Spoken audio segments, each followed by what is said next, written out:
Happy Monday, everybody. This is Chris with Steamway Restorations again. It's been a bit of an extended break for us. I think the last time we talked was second or third week in December, so we're going to take some time off, come back after the first of year. That didn't happen.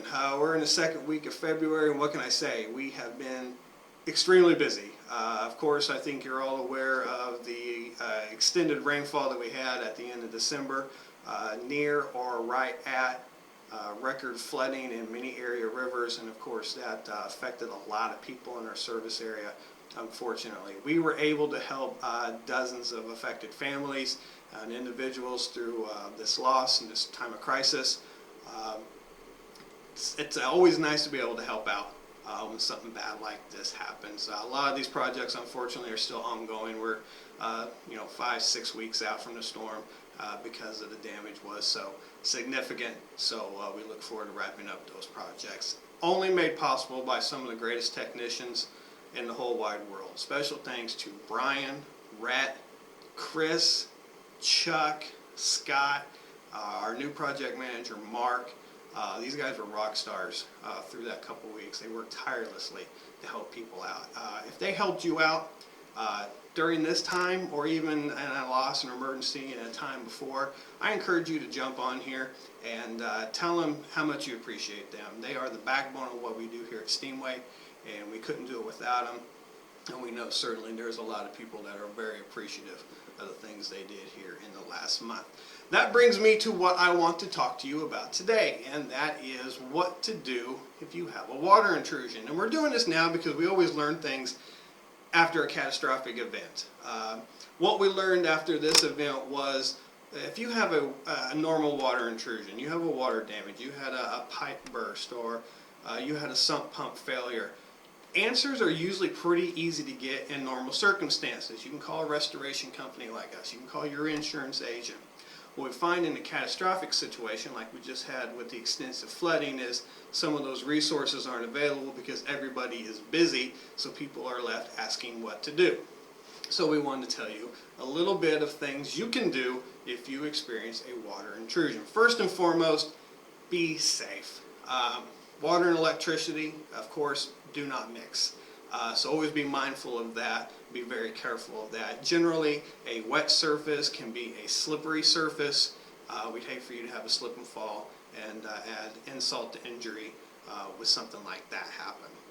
First thing you want to do is eliminate or shut off that water source if all possible. A couple different ways you can do it. If you have an overflowing toilet, you can just simply turn off the water supply right there in the bathroom.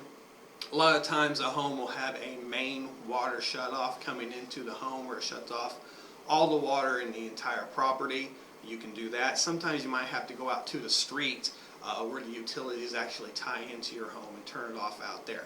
You can't always turn it off, unfortunately. When that water source is Spring River or Shoal Creek, as we know, you're not going to stop that and you have to wait it out. But if possible, shut off that source.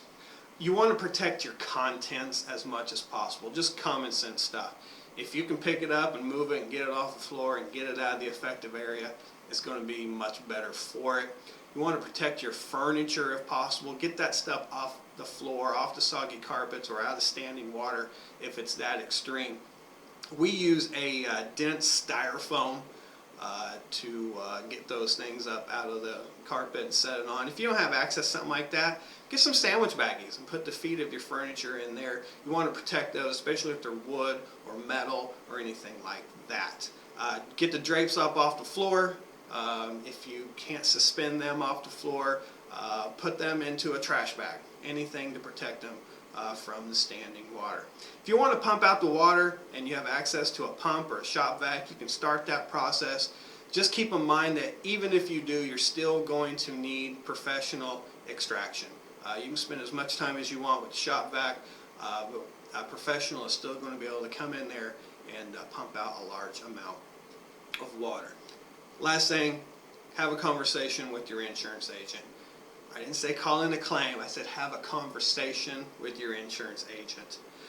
We've talked about this on our Happy Monday videos before. Knowledge is power. Ask some questions. Find out what your deductible is. Find out if it's covered peril. Get to know these things. There are really advantages to having a personal relationship with a local insurance agent. It can be all the difference in the world. We recommend that you do that. Up next in our video series next week, we're going to walk you through the process of what happens when we arrive at your home after a water damage, our process for mitigation, and what to expect in the coming days following that.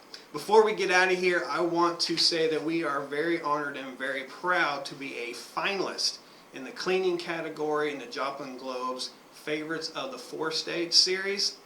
We're going to have some more information posted to Facebook, a little bit later this week. It's going to tell you about the contest and how you can log on and vote for us as your favorite cleaner of the fourth state.